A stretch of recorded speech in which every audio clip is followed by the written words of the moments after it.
Hi again, folks. How you all doing? So something I've mentioned a few times recently is that I was looking to get into doing some DCC related repairs. Now, I have no intention of going DCC on my layout. Don't panic.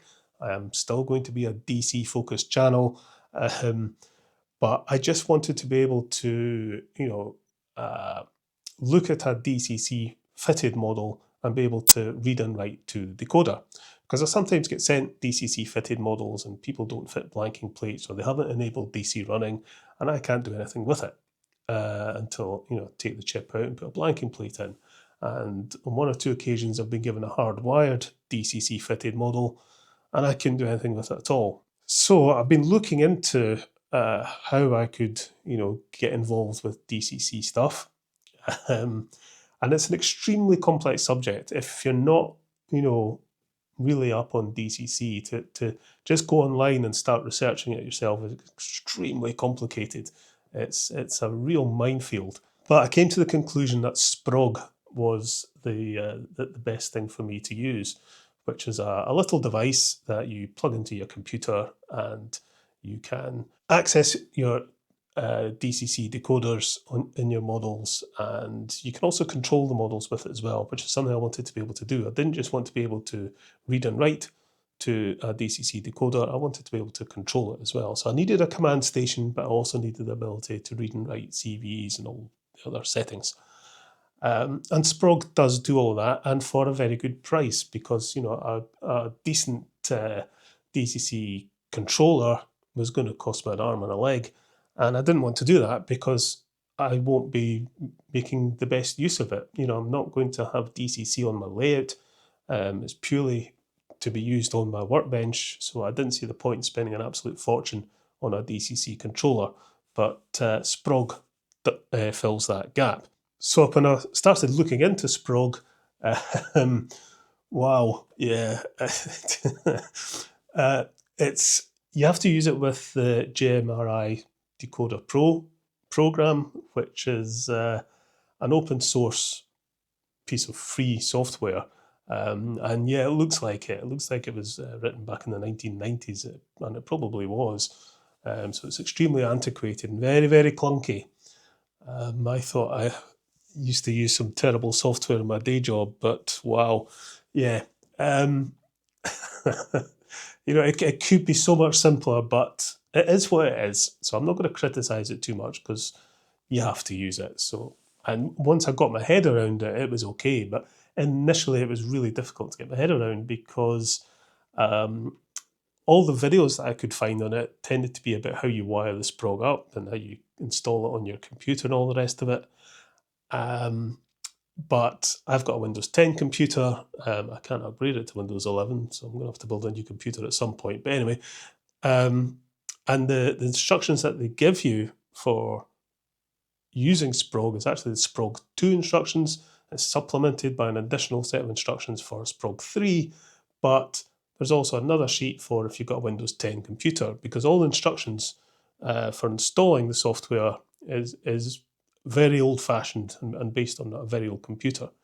So they really need to update the instructions, I think. But anyway, got it installed, got it working, and I read through the manual, and there was a couple of bits because I was very confused because a lot of what I was seeing on the screen wasn't what I was seeing in the manual. But I got there in the end. I'll cut a long story short. I got there in the end. I think the big revelation was that essentially there's two modes. There's an editing mode and there's a command station mode, and you have to switch between the two. And every time you have to switch between the two, you have to restart the software and reset your COM port, which is just ridiculous. But anyway, so I'm going to show you the SPROG working on mod here. I've got mod sitting on my rolling road. You can see I've put it on a piece of track that I've glued to a piece of wood just to give it a firm foundation. And it's wired to the SPROG, which sits just behind my computer. I had put it somewhere else, but the power cable isn't long enough and it has to be plugged in to the computer via USB. So I'm going to show you how I got mod working via SPROG. And then I'm going to look at this Hornby 31 that was sent to me by a chap called Duncan. He said it only runs in one direction and very, very slowly. And when I test ran it on the test track here, to me, I think it's a DCC related issue. So I think I'll be able to fix it using SPROG. So we'll have a go at that. But I'm going to show you first how I got this J36 working using SPROG. Okay, so when you open up the Decoder Pro software, this is what you see. So what I need to do is add mod to my roster. Now, this I will kind of figured out myself, but it is in the instructions, so it's one of these things you do have to read the instructions, there's no doubt about it. But I was able to figure out an awful lot myself. So I'm going to switch on the track, and then I'm going to click New Locomotive. Now, a useful thing is read type from decoder, because you've got all your decoders that you might encounter listed here. So if I just click on read type from decoder, it'll analyse the locomotive on the test track, and lo and behold, it's found it, Hornby TDS J36 class 060. And the active address is 0 and it's set for digital only. Oh no, active address is 1, it's still reading it. And that's because I set it to 1 on the Hornby Select controller a while ago. So I can now save that. Oh no, got to fill in the ID, of course. So we'll just call it mod. And then just click save. And that is now in my roster. So if I double click on that, it opens this back up. And you can see there's various tabs for all the things I can do. So sound levels was something that I wanted to be able to do. If I was going to be running mod DCC, I definitely want to go in here and lower these sound levels because it seemed awful loud to me. But I'm not going to bother, but you can change all those settings if you want. So to get mod running via the SPROG unit, I need to open up a throttle. You can have multiple throttles, so if you were using this on a layout, you can control a number of different locomotives simultaneously, but I only need the one throttle. So with the track on, there's all my whistle and sound controls, and here's the throttle here, so we just slide that up, just put it all the way up. And there you go, mod is running. We'll switch on the sound.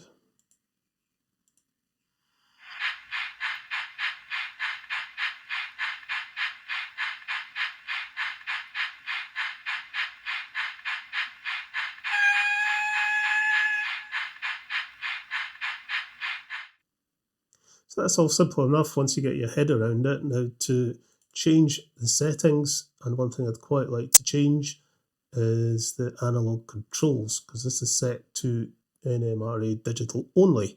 And this is one of the features I really want to be able to access for when I'm working on DCC fitted models. So I can enable DC conversion and go back to the roster entry and save to roster. So at the moment, I'm working in service mode, but I want to switch to operations mode. So what you have to do is go to Edit, Preferences, and then switch from SPROG to SPROG Command Station. And again, you have to set the communications port. Click on Save, and you have to restart the software. So now I'm in operations mode. So if I select mod, it should let me program, but I can now write to all the sheets. So when I go to analog controls, DC conversion enabled, I can make sure that that is written to the decoder. I just find it better to be working in operations mode. And this is one of the things that threw me at first. I couldn't get certain things to work, and it's because there's a service mode and there's an operations mode, and you've got to switch between the two sometimes. But anyway, there you go. So mod should now work under DC with the chip plugged in. It doesn't need the blanking plate anymore. Let's go and test that. So on the DC test track, does mod run? Yes, she does.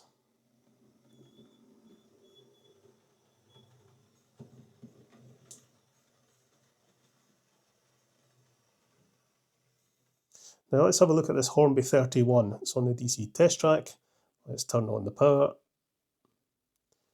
So that's full power and it's barely moving. I'm going to switch it into reverse, power on again, and it does exactly the same thing in the same direction. Now that makes me suspect that this is possibly the decoder. It's it there, it's an 8-pin decoder. I think it's a lens decoder, I'm not too sure. But yeah, I suspect that has not been DC enabled or is faulty. So I want to run this through SPROG and see if we can get it working. Now this is where we see a difference between being in the service mode and the operations mode, because if I click on new locomotive, I've not got the option to search for the decoder. So we need to switch back. And we want just to go to SPROG, not command station, reset the COM port again. Just ignore that. And then click save. And we'll restart. Now click on new locomotive and we get the option to read type from decoder. So click on that. And it's found a whole load of them. Now I've no idea which one it is, but I doubt very much it's any of these ones, to be honest. I'm pretty sure it's probably that one. So we'll just call this Hornby 31. And we'll save it. Just close that just now. Does that run?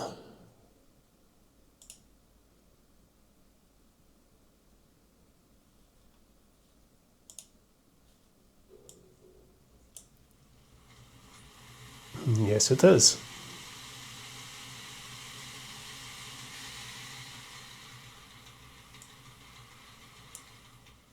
And we can switch the lights on. There we go.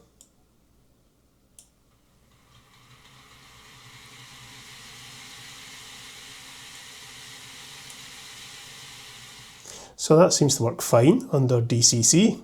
Now let's close that and double click this.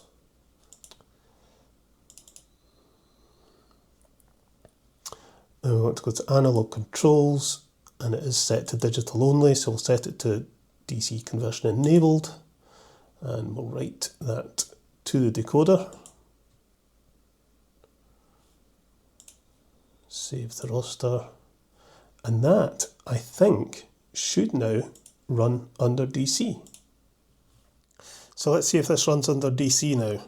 Turn on the power, and there we go. That runs absolutely fine now. So there we go, using SPROG and this software I can now read and write to DCC decoders, which is going to be extremely useful. And it also means that I can do DCC conversions, which I'm going to try doing a couple.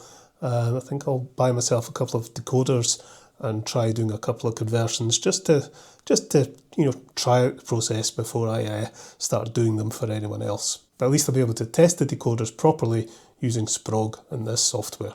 So there we go, I'm DCC enabled more or less. I've still got an awful lot to learn. There's all sorts of things I don't understand in that Decoder Pro software, but I'll learn as I go, and I think now that I've started using it, sometimes it's just better to actually just start using something and you learn as you go. I was trying to get my head around it before buying it, and no, it wasn't making much sense to me, but I thought, just buy the thing and maybe it'll start to make sense, and that's kind of what's happened. But yeah, there's still things that I'll need to figure out, and it's entirely possible that SPROG won't do everything. I'll need something else at some point.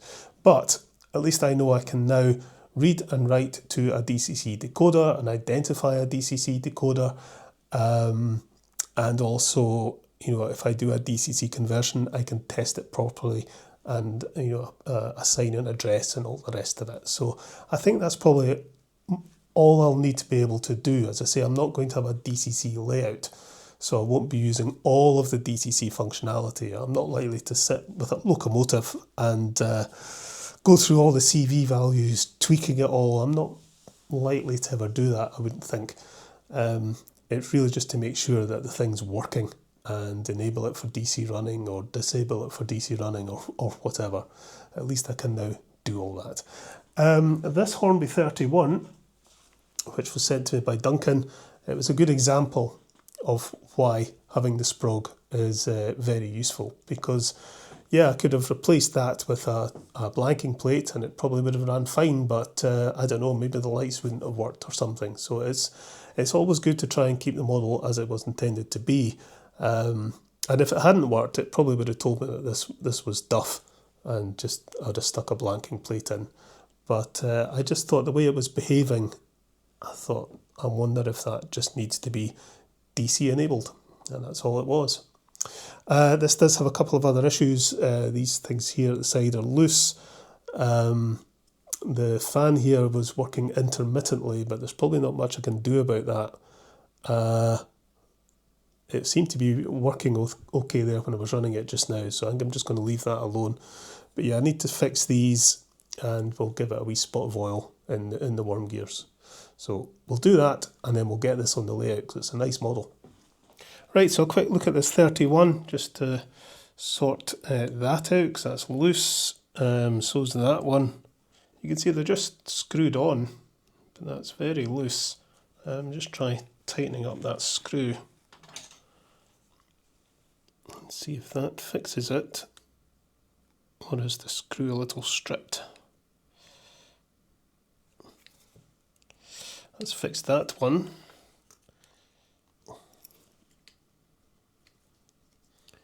Yeah, that's a bit better. Right, so sorted that. We'll get a little bit of oil into the gearboxes. Some gear oil. Nice and easy in there.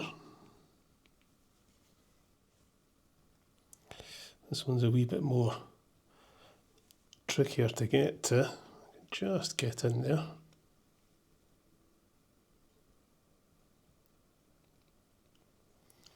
Get some oil in, and there we go. So this fan was working a bit intermittently, and I was kind of having a look into it to see how it works. So the flywheel turns this wheel, which turns a shaft, and it's got like a rubber thing on the end that makes contact with get this in shot, that thing there. So it's kind of a friction thing. There's no actual gear. And I think what happens is this can move a bit back and forward, and if it's in that position, the fan doesn't work, and if it's in that position, it does. I'm not going to take it all apart. I mean, it might be possible to take it all apart and put some sort of a washer or something in there to keep this that way, but to do that I'd have to take this bogie out, get the drive shaft out, get this all apart. It's an awful lot of work for something that you don't really see anyway, so yeah, I'm not going to bother. But it was working most of the time. So we'll leave it at that, and we'll get this body put back on, which might be a bit of a fiddle. There we go. There's actually a wee crack in the body, which is a bit of a shame. But that's because it's too tight a fit. Right, give this a test. Okay, so power on, and away it goes.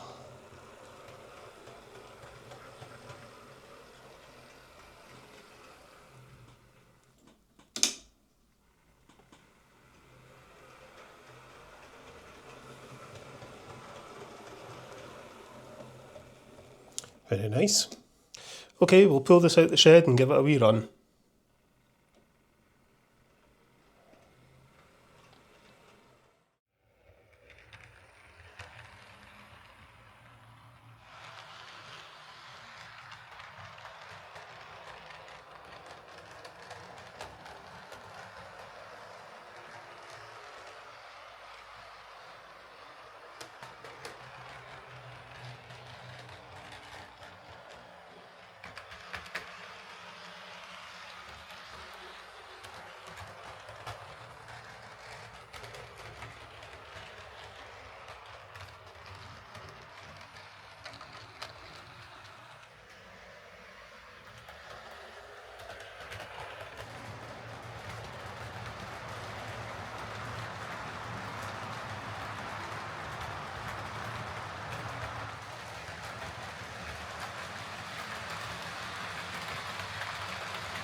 There we are then, that's Duncan's Class 31 running fine now under DC after running it through my SPROG. It's a nice model this, I do like these modern diesel models. So yes, I now have the ability to deal with DCC issues to a point. I'm aware SPROG probably won't be the answer to everything and that I've got a lot to learn about DCC stuff, but I'm getting there. I will try doing a couple of DC to DCC conversions soon, just so I know what I'm doing when I come to do them for other people.